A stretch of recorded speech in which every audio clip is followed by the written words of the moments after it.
नमस्कार, मैं हूं पुण्य प्रसून वाजपेयी। दस्तक में आपका स्वागत है। हिंदुस्तान की राजधानी दिल्ली में हम खड़े हैं। दो मसलों पर गौर करें तो क्या कुछ नजर आता है, जरा स्थिति देख लीजिए। इस दौर में याद कीजिए 2012 में निर्भया हादसा जो हुआ था, लेकिन आज 2016 में अमन विहार में बलात्कार होता है, लेकिन सन्नाटा है। स्वच्छ भारत सेस इस देश में 15 नवंबर 2015 को लगाया गया। कमाई 3,901 करोड़ की हो चुकी है, लेकिन दिल्ली जैसी जगह में ही 27 मच्छर और गंदगी की वजह से मरे 4,000 से ज्यादा बीमार हैं। दूसरी तरफ निर्भया कांड में याद कीजिए तो क्या क्या चीजें नहीं कही गई थी। फास्ट ट्रैक, सीसीटीवी निगरानी, बसों में स्थिति बन जाएगी और कहीं ना कहीं ऐसे सेंटर्स बनाए जाएंगे जो कहीं राहत दे महिलाओं को, लड़कियों को। हुआ कुछ भी नहीं। किस रूप में अगर दिल्ली खड़ी है तो फिर देश कहां पर खड़ा होगा। और आइए जरा देश को टटोलते हैं इस नारे के साथ कि समाजवाद बबुआ धीरे धीरे आई। गोरख पांडे की यह कविता बड़ी प्रसिद्ध कविता है, 1978 में उन्होंने लिखी थी। समाजवाद बबुआ धीरे धीरे आई। प्रजापति भ्रष्टाचार आरोप में मंत्रिमंडल से बाहर, लेकिन चचा भतीजे की लड़ाई में मंत्रिमंडल में वापस। इस पे बात करें उससे पहले हमको लगता है शुरुआत हम करेंगे। दरअसल 2 तारीख को हमने खबर दिखलाई थी कश्मीरी बच्चों को लेकर। जयपुर का मसला था। उस खबर को देखने के बाद गृह मंत्री राजनाथ सिंह द्रवित हो गए थे।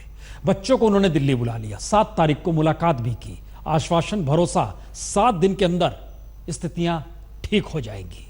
आज 9 दिन हो गए। कुछ बच्चे जयपुर के, कुछ बच्चे दिल्ली के, लेकिन ये बच्चे हैं कश्मीर के। समाजवाद होना चाहिए, सबके साथ एक बराबर की स्थिति होनी चाहिए। लेकिन पहले इस रिपोर्ट को देखिए। हाँ, Rajnath sir, home minister sir से हमारी मुलाकात हुई थी। उसने यही कहा था कि विद इन वीक हम ये मसला क्लियर करेंगे। अब हम मगर उस विद इन वीक हुआ तो अभी कुछ नहीं है।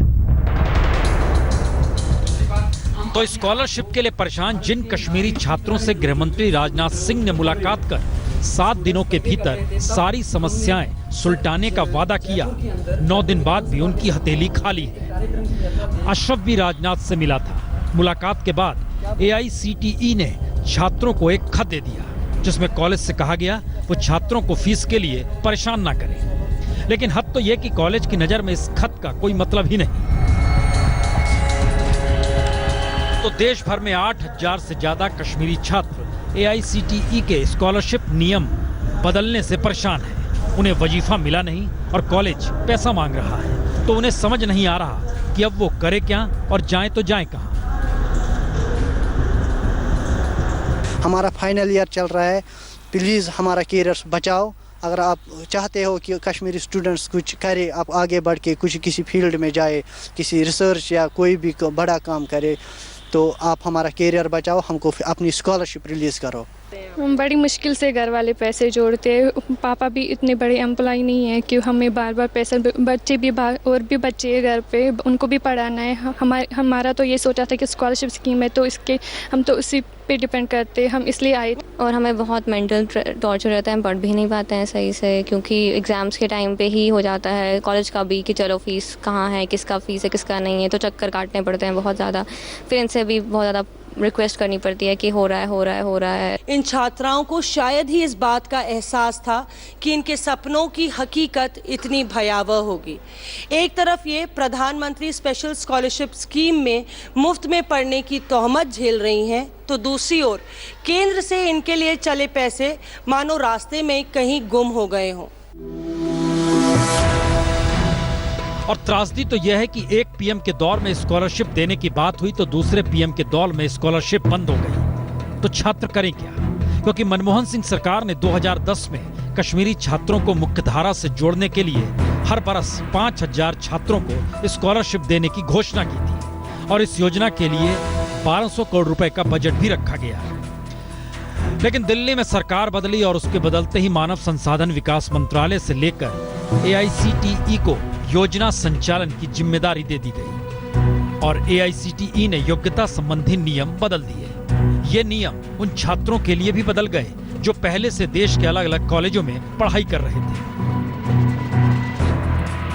ऐसे में नोएडा के इस नोएडा इंटरनेशनल यूनिवर्सिटी में ही 4 बरस में करीब 113 कश्मीरी छात्रों ने दाखिला लिया था, लेकिन अब सिर्फ 72 छात्र बचे हैं, बाकी सब पढ़ाई छोड़कर घर चले गए, क्योंकि हॉस्टल और यहाँ रहने का महीने का तकरीबन 10,000 रुपए का खर्च ये छात्र उठा नहीं सकते। तो मैं आज ये सोच रहा हूँ मैं अब घर वापस जाऊँ, किस मुंह से घर वापस जाऊँ। मेरे हाथों में डिग्री नहीं है। NIU वालों को मैं डिग्री बोलने के लिए जाता हूँ, वो बोल रहे आप फीस दे दो, हम आपको डिग्री देंगे। मैं वो तो है, ऑफकोर्सली जब वो घर पे बैठे हुए हैं तो फिर उनको गुस्सा तो आएगा गवर्नमेंट के ऊपर कि वो हमारे साथ ऐसा क्यों कर रहे हैं, फ्यूचर के साथ क्यों खेल रहे हैं हमारे। तो सवाल 3 है, क्या राजनाथ की कश्मीरी छात्रों से मुलाकात का कोई मतलब नहीं था? क्या कॉलेज प्रशासन के लिए अपने नियम कायदे ही अहम हैं? क्या कश्मीरी छात्रों के बीच झूठी उम्मीद जगाई गई? क्योंकि उन्हें तो राजनाथ सिंह से मिलकर लगा यही कि अब कोई समस्या नहीं होगी। राजनाथ सिंह सर जी ने इतनी जल्दी एक्शन लिया, हम सोच भी नहीं सकते थे। तो फिर हमारी मीटिंग हुई, तो अभी हम उसी का वेट कर रहे हैं कि 1 वीक में आपका रिजल्ट आएगा और इंशाल्लाह अच्छा ही आएगा। लेकिन कश्मीरी छात्रों की समस्या अभी भी जस की तस है। तो सवाल उस कश्मीरी आवाम के सरकार पर भरोसे का भी है, जो बिगड़े हालात में कहीं भटक भी रहे हैं। और छात्रों का भरोसा टूटता है तो फिर ऐसे में हालात बिगड़ेंगे और बच्चे गलत राह पर बढ़ भी सकते हैं। कश्मीरी स्टूडेंट्स जो है उनका कैरियर स्पॉइल हुआ है, फुल्ली स्पॉइल हुआ है। कितने बच्चे जो कि उनके घर वालों ने कहा था कि ये स्कीम फ्रॉड है, घर वाले नहीं मान रहे थे कि फ्री में ये स्कीम है, मगर हम बिना घर वालों से नाराज़ होकर आए कि हमको बाहर जाना है पढ़ने के लिए, मगर एट लास्ट हमको आज चला पता कि ये स्कीम फ्रॉड है। जाहिर है इस मुश्किल हालात के बीच भरोसा और उम्मीद टूटने ना पाए। हो सकता है गृह मंत्री देख रहे हो तो पहल करें, क्योंकि इससे पहले जब पहल की थी तो उसमें मानव संसाधन मंत्री को भी बुलाया था, जावड़ेकर साहब भी बैठे थे, लेकिन बावजूद इसके हालात इतने, स्थिति ऐसी बदतर। समाजवाद बबुआ धीरे धीरे आई, नोटवा से आई, वोटवा से आई, गांधी से आई, आंधी से आई, बड़ी लंबी कविता है ये। लेकिन ऐसा समाजवाद देखना पड़ेगा, वह भी यादव परिवार को। देखिए क्या निकला। मैं अखिलेश यादव ईश्वर की शपथ लेता हूँ। शिवपाल यादव जिंदाबाद, शिवपाल यादव जिंदाबाद। तब अखिलेश के लिए नारे लग रहे थे।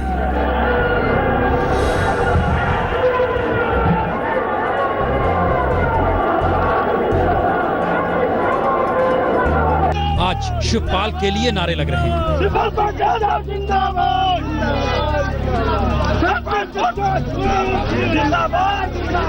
चाचा जी संघर्ष करो, हम तुम्हारे साथ हैं। चाचा जी संघर्ष करो, हम तुम्हारे साथ हैं। तब शिवपाल ने अखिलेश के लिए रास्ता छोड़ा था और फिर बनाया था, और आज शिवपाल ही अखिलेश के रास्ते को रोके खड़े हैं और अब अपना रास्ता बना रहे हैं। जितने भी गलत काम हो रहे हैं उनके खिलाफ कार्रवाई हो।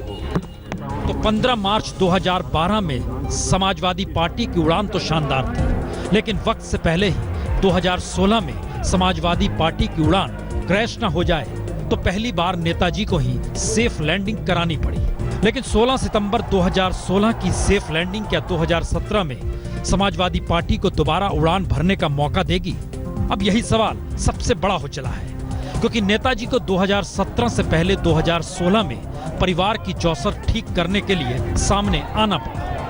हमारे रहते पार्टी में कोई फूट नहीं हो सकती।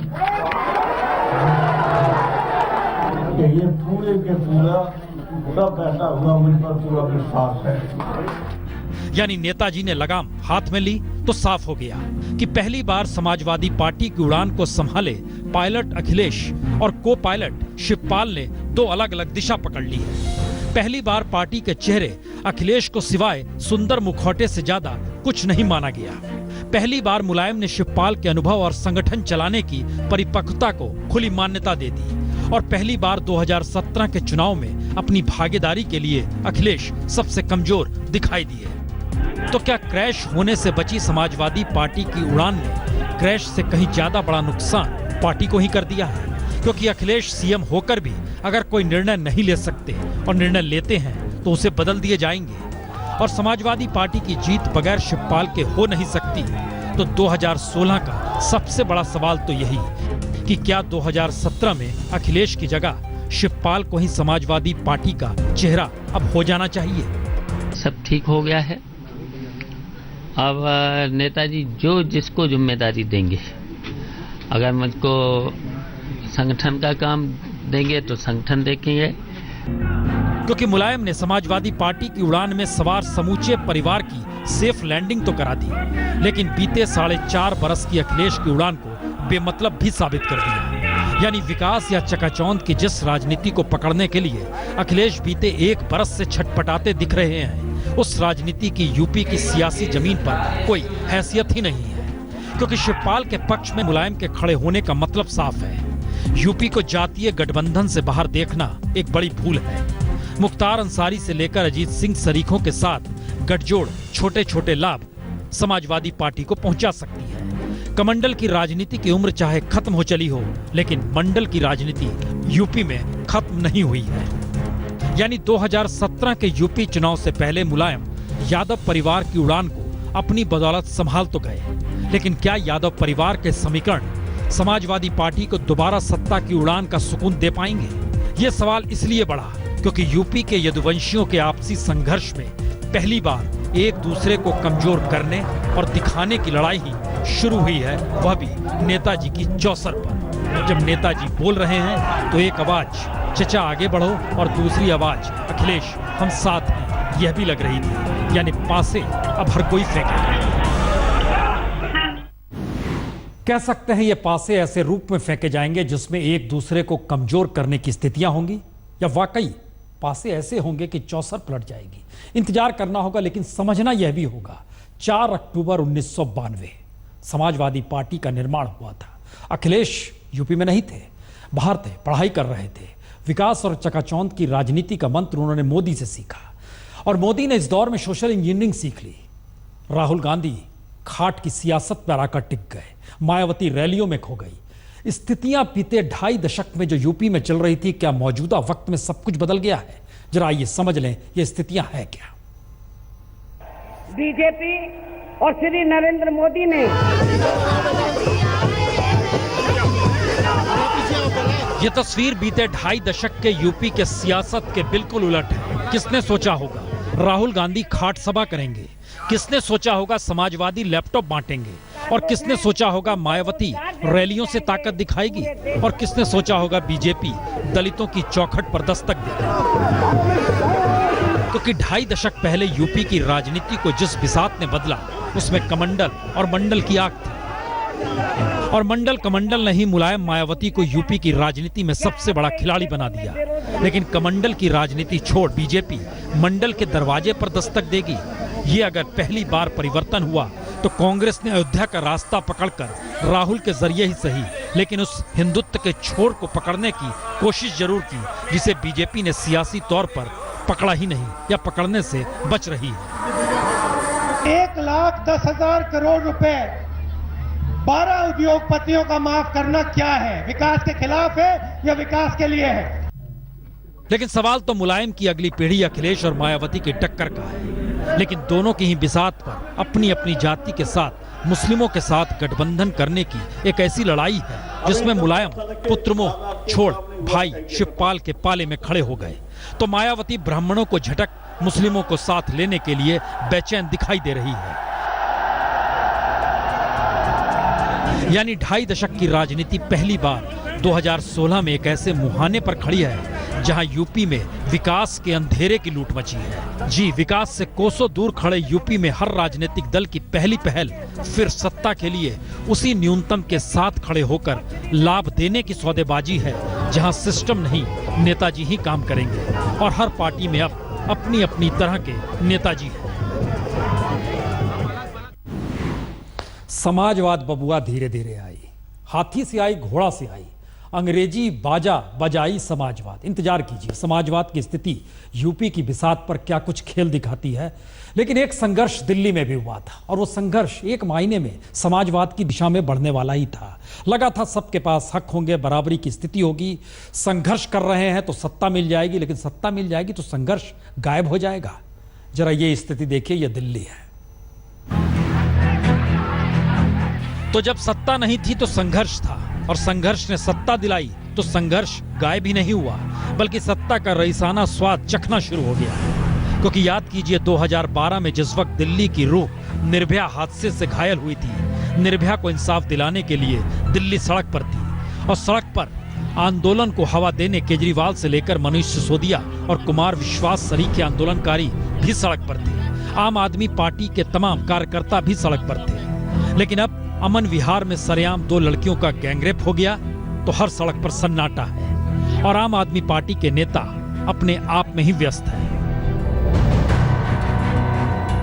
यह सवाल आपसे इसलिए क्योंकि फिनलैंड की वादियों में खोए दिल्ली के deputy CM Manish Sisodia Finland जाने से पहले ये कहने से नहीं चूके कि दिल्ली के मंत्रियों के पास तो एक पेन खरीदने की शक्ति भी नहीं है और सारी ताकत उपराज्यपाल के पास है। तो सवाल 3 है। पहला, फिनलैंड की यात्रा जनता के पैसे पर क्यों की जा रही है? दूसरा, जब सत्ता नहीं थी तब संघर्ष था, तो क्या संघर्ष सत्ता के लिए हुआ?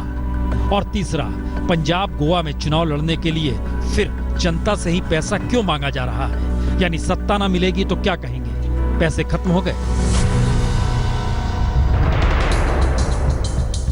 वैसे निर्भया कांड के वक्त जो नेता आंदोलन में जुटे थे उनमें संजय सिंह आज चंडीगढ़ में चुनाव प्रचार में व्यस्त है, कुमार विश्वास लखनऊ में है और गोपाल राय छत्तीसगढ़ में है और फिनलैंड के सफर पर गए मनीष सिसोदिया इन तस्वीरों को खुद ही भेज रहे हैं और अपनी मस्ती भी दिखा रहे हैं।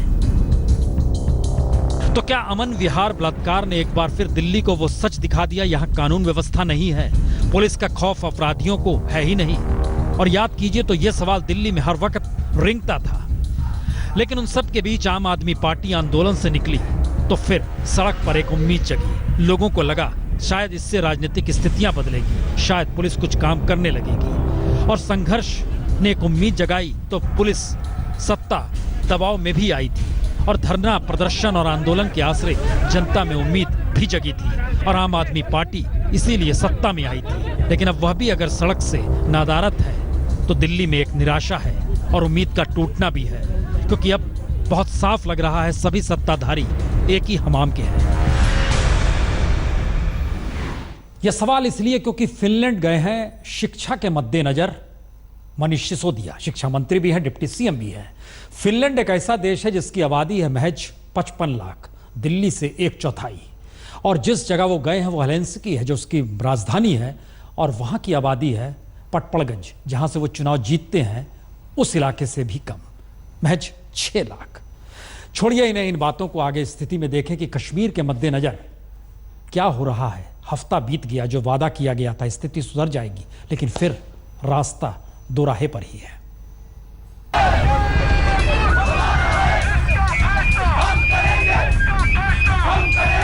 श्रीनगर के बाजार से लेकर स्कूल, कॉलेज और सरकारी दफ्तर बीते 72 दिनों से खामोशी में जकड़े हुए हैं। तो पुलवामा में आज प्रदर्शनकारी बासित के जनाजे में सरकार के खिलाफ नारे लगाने लगे तो बहुत साफ निकला हालात सामान्य हो नहीं रहे।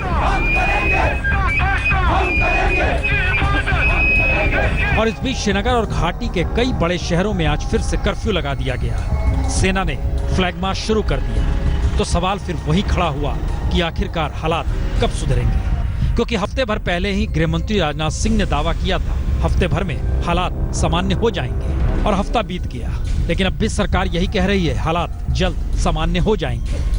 यह सवाल इसलिए महत्वपूर्ण क्योंकि पीडीपी के एक सांसद ने इस्तीफा दिया, विधायक इस्तीफा देने की बात करने लगे हैं। पीडीपी के लिए सबसे बड़ा इम्तिहान, या कहें महबूबा मुफ्ती के लिए सबसे बड़ा इम्तिहान, हालात सुधारे जिन्होंने जीत कर उन्हें सत्ता तक पहुंचाया, या इन स्थितियों को देखते रहें क्योंकि घाटी कमरे में बंद है। बहरहाल प्रसून जोशी का आज जन्मदिन है तो उनके लिखे हुए गीत को सुनाते हैं फिल्मी तरन्नुम में।